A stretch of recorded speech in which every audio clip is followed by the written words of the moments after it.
मुंबई की माया नगरी और ख़ास तौर से फिल्म इंडस्ट्री को देखकर हमारे देश के बहुत सारे नौजवान के जहन में ये ख्याल आता है कि उन्हें भी इस फील्ड में कदम रखना चाहिए, एक्टिंग की दुनिया में अपना पैर आजमाना चाहिए और उनका भी हक है कि वो जिस तरीके से सेलिब्रिटीज़ की लाइफस्टाइल होती है, उनका ठाट बाट होता है, वो भी उस तरीके से अपनी ज़िंदगी गुजार सकते हैं। इसी तरह की बहुत सारी सोच को लेकर हमारे भारत देश के लगभग लाखों नौजवान हर साल मुंबई की तरफ रवाना होते हैं। इसी सोच को लेकर एक लड़की जिसका नाम कृतिका चौधरी होता है, वो भी अपने गांव से मुंबई की तरफ निकलती है। मुंबई फिल्म इंडस्ट्री में वो भी कदम रखती है। शुरुआत में बहुत सारी मेहनत करने के बाद, मेहनत और मशक्क़त के बाद उसको सीरियल में रोल मिलना शुरू हो जाता है। कुछ सीरियल्स में काम करने के बाद छोटी बहुत पहचान वो अपनी सीरियल इंडस्ट्री में बना लेती। वो क्राइम पेट्रोल और ऐसे बहुत सारे सीरियल्स में काम करना शुरू कर देती है। इसके अलावा भी उसे कुछ फिल्में भी मिली, जिनमें सबसे बड़ी जो उसकी अचीवमेंट थी वो कंगना रनावत की एक फिल्म जिसमें उसे मौका दिया गया था। वो उस फिल्म में अच्छी एक्टिंग भी करती है और एक अपनी अलग पहचान, अलग छाप उस इंडस्ट्री में छोड़ देती है। लेकिन ये सिलसिला बहुत आगे नहीं बढ़ सका। 12 जून 2017 को कृतिका चौधरी की मौत हो जाती है और मौत भी नॉर्मल नहीं बल्कि उसकी हत्या की जाती है। होता ये है कि मुंबई के अंधेरी ईस्ट में 4 बंगलो सोसाइटी में एक बिल्डिंग के 5वें फ्लोर के एक फ्लैट में कुछ लोगों को बदबू आना शुरू हो जाती है। पड़ोसियों को ये बदबू बर्दाश्त से बाहर हो रही थी। कुछ वक्त तक तो उन्होंने बर्दाश्त किया, लेकिन जब बात ज़्यादा बढ़ गई तो उन्होंने इस बात को नॉर्मल नहीं लिया। वो दरवाज़ा तोड़ने की बजाय अपना दिमाग लगाते हैं। वो पहले इसकी इन्फॉर्मेशन पुलिस को देते हैं। पुलिस की टीम मौके पर पहुंचती है, दरवाज़ा तोड़ती है। दरवाज़ा तोड़ने के बाद जब अंदर जाती है तो देखते हैं कि अंदर जो एसी वो ऑन है। इसके अलावा टीवी भी चल रहा है। लेकिन एक चीज़ जो सबसे ज़्यादा हैरान करने वाली थी वो ये कि सामने फर्श पर एक लड़की की लाश पड़ी हुई थी। पुलिस की टीम जब वहाँ पर जाती है तो शुरुआती तफ्तीश में उनको ये पता चलता है कि ये मौत एक मर्डर है और ये मर्डर हुए लगभग 4 दिन के आसपास गुजर चुका है, जो कि बॉडी की जो कंडीशन थी वो पुलिस की टीम को ये भांपने में मददगार साबित होती है। अब इसके अलावा ये लड़की थी कौन, तो ये कोई और नहीं बल्कि कृतिका चौधरी थी। कृतिका चौधरी अपने ही फ्लैट में मुर्दा पाई जाती है, उसका मर्डर कर दिया जाता है। अब मामला ये था कि क्या पड़ोसियों को इसके बारे में कोई जानकारी नहीं थी, तो इसका जवाब है कि नहीं, क्योंकि कृतिका चौधरी का ताल्लुक अपने पड़ोसियों से कुछ अच्छा नहीं था, या ये कह लीजिए कि उसका किसी के साथ कोई नाता नहीं था।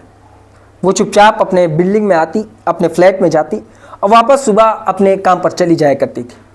बिल्डिंग के बहुत सारे सदस्यों को तो ये भी नहीं मालूम था कि आखिर कृतिका चौधरी काम क्या करती है। अब इस सिलसिले में पुलिस की टीम बॉडी को कब्जे में लेती, पोस्टमार्टम के लिए भेजती और घर की हर बारीक से बारीक चीज़ों पर नज़र डालती। जो भी एविडेंस के तौर पर उन्हें कलेक्ट करने के लिए मिल रहा था वो सारी चीज़ों को कलेक्ट करते। इसके अलावा सबसे पहले वो बिल्डिंग के जितने भी मेंबर्स होते उनसे पूछताछ करते हैं। पूछताछ में बहुत सारे लोगों का जवाब इस सारे मामलों से परे था। वो इस मामले में कुछ भी नहीं कहना चाहते थे, क्योंकि उनका इस केस से कोई लेना देना नहीं था और ना ही उनको किसी चीज़ के बारे में जानकारी थी। लेकिन कुछ लोग सामने आते हैं जो कुछ ना कुछ टूटा फूटा बयान पुलिस के सामने रखते हैं। पुलिस उन लोगों के बयान को नोट भी करती है, जिनमें एक ग्रोसरी स्टोर का मालिक, जो कि उसी इलाके में एक ग्रोसरी स्टोर चलाता था, वो था। उसने बयान ये दिया कि आज से तकरीबन 4 दिन पहले, यानी जो आखिरी दिन उसका रहा होगा, उस दिन वो उसके स्टोर से कुछ शॉपिंग करके ले गई थी, जिसमें एक बकेट भी थी, यानी एक बाल्टी थी, और वो ख़रीद कर चली गई। उसके बाद से उसने कभी उसे नहीं देखा था। वहाँ का सिक्योरिटी गार्ड था, सिक्योरिटी गार्ड ने भी इसी तरीके का बयान दिया कि कोई भी ऐसी चीज़ नहीं थी जिससे उसे इस बात पर शक हो कि आखिर उस फ्लैट में कुछ अनहोनी हो चुकी। अब यहाँ पर सारी चीज़ों को पुलिस मद्देनज़र रखती है। इसके अलावा जो उस बिल्डिंग का सीसीटीवी कैमरा था उसको खंगालना शुरू करती है। जब सीसीटीवी फुटेज चेक किया जाता है तो उनमें 2 अनजान लोगों को उस बिल्डिंग से नीचे उतरते हुए देखा जाता है। पुलिस की टीम फुटेज को जूम करती, लेकिन उस तस्वीर में कुछ भी ऐसा नहीं था जिससे उन लोगों की पहचान की जा सके, यानी वो तस्वीर धुंधली थी या वो दोनों व्यक्ति अपनी पहचान को, अपनी शिनाख्त को छिपाकर उस जगह से गुजर रहे थे। पुलिस की टीम इन तस्वीरों को प्रिजर्व करती है, इसमें अपनी टीम को लगाती है जांच करने के लिए। इसके अलावा अब वो घर के अंदर की जो भी चीज़ें मिली थी उस पर नज़र रखती है। जिनमें पुलिस की टीम को एक टी शर्ट मिलती है, जो टी शर्ट एक ब्रांडेड टी शर्ट थी जिसमें खून के बहुत सारे धब्बे थे। जब उसकी जांच की गई तो पता चला कि खून किसी और का नहीं बल्कि कृतिका चौधरी का था। अब पुलिस की टीम में पता लगाने की कोशिश करती है कि यह टी शर्ट आखिर है किसकी। इस सिलसिले में पुलिस की टीम आसपास के जितने भी स्टोर होते हैं, ऑनलाइन पोर्टल और जो भी मैनुअली दुकान होती है वहाँ पर जाते हैं, जाकर इस टी शर्ट के बारे में जानकारी लेने की कोशिश करते हैं। लेकिन सारे स्टोर के मालिक और जो भी ऑनलाइन पोर्टल्स होते हैं वो इस बात से इनकार करते हैं कि ये टी शर्ट उनके यहाँ से नहीं खरीदी गई है। लेकिन जब इसकी कंपनी के बारे में पता लगाया गया तो पता चला कि ये एक यूएई की कंपनी, दुबई की।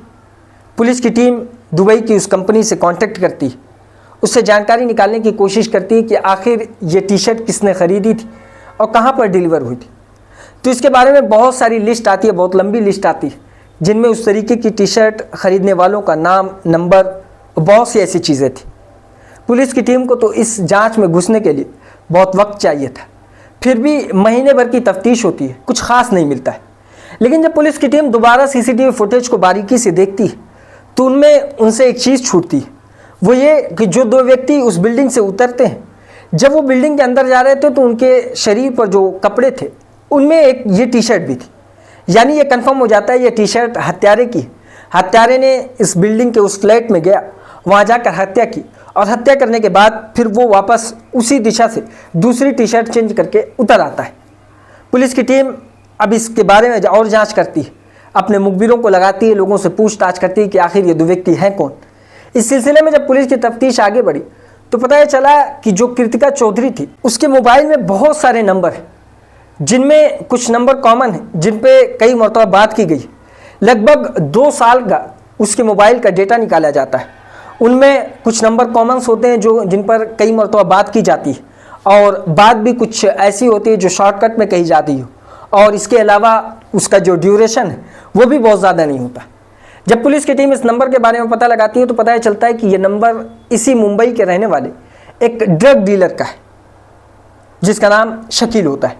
जब पुलिस उसके बारे में पता लगाती है तो पता चलता है कि ये व्यक्ति अभी जेल में है।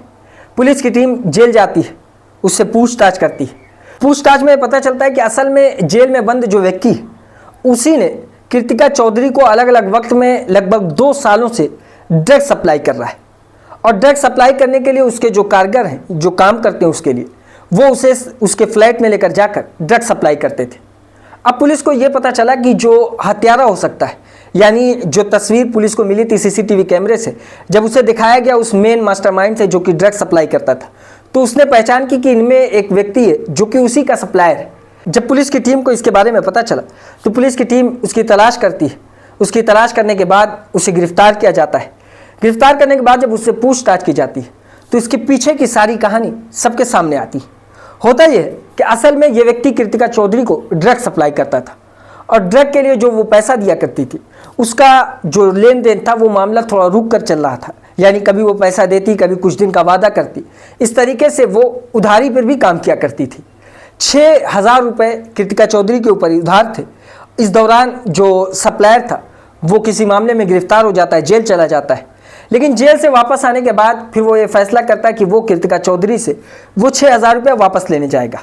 लेकिन जेल से छूटने के बाद जब वो कृतिका चौधरी से पैसे लेने के लिए ट्राई कर रहा था, उसके नंबर पर कॉल करता है तो उसका नंबर स्विच ऑफ आता है और उसका जो करंट लोकेशन होता है, एड्रेस होता है, वो इस व्यक्ति को नहीं पता थी। उसने अपने अंदर जो सोर्स था उसके ज़रिए कृतिका चौधरी का एड्रेस निकाला और एड्रेस निकालने के बाद उसके फ्लैट पर गया। फ्लैट पर जाने के बाद उसके फ्लैट में उन्होंने बैठकर खाना खाया और खाना खाने के बाद फिर वो जब उससे पैसे की डिमांड करते हैं, जो 6,000 रुपये उसका बाकी था, जब वो उससे मांगता है तो इसमें कृतिका चौधरी आनाकानी करना शुरू कर देती, जिससे इनके बीच विवाद हो जाता है। इसके चलते जो व्यक्ति था वो अपने एक और दोस्त को बुलाता है। दोनों उस फ्लैट में रहते हैं। जब काफ़ी विवाद बढ़ जाता है तो जो हाथ में पंच पहनकर वार किया जाता है, जो रिंग होती है, वो पहनकर जो मेन व्यक्ति था उसने कृतिका चौधरी के ऊपर हमला कर दिया, जिस कारण से कृतिका चौधरी की मौके पर मौत हो जाती है। लेकिन इसके बावजूद वो व्यक्ति उसके ऊपर और भी वार करता चला गया। जब कृतिका चौधरी की मौत हो जाती है तो ये दोनों सबसे पहले उसका खून साफ करते हैं, क्योंकि टी शर्ट में भी उसका खून लग चुका था, तो उस टी शर्ट को भी वो व्यक्ति वहाँ पर उतार देता है। इसके अलावा घर की साफ़ सफाई करते हैं, पोछा लगाते हैं, किचन में जो भी चीज़ डिस्टर्ब थी, यानी जिस प्लेट में उन्होंने खाना खाया था वो सारे प्लेट को धुलकर जो स्टैंड था उस पर रख दिया। इसके अलावा सब कुछ साफ़ सुथरा करने के बाद टीवी ऑन किया और एसी ऑन कर दिया। एसी ऑन करने के पीछे का कारण ये था कि घर में जो ठंडक है वो बनी रहेगी, टेम्परेचर नॉर्मल रहेगा, इस वजह से वो लाश जल्दी सड़ेगी नहीं। ये उनके पीछे उसकी नीयत थी, जिसके बाद पुलिस की टीम इनको गिरफ्तार करती है, इनके बयान को नोट किया जाता है और अदालत में इन्हें पेश किया जाता है। शायद ये काला सच है फिल्म इंडस्ट्री के पीछे का, जिनके बारे में बहुत सारे लोगों को जानकारी नहीं होती, लेकिन उनकी ज़िंदगी जब उस इंडस्ट्री में वो जाते हैं तो इस तरीके से बेकार होना शुरू हो जाती है। एक लड़की जो अपने गांव से निकलती है अपनी ज़िंदगी संवारने के लिए, वो अपनी ज़िंदगी को बर्बाद करने की राह पर कैसे चलने लगी, इसके बारे में उसको भी कोई जानकारी नहीं होती। ये थी आज की कहानी। इसी तरह की और कहानी सुनने के लिए हमारी इस वीडियो को लाइक करें, हमारे चैनल को सब्सक्राइब करें और बेल आइकन को ज़रूर दबाएं।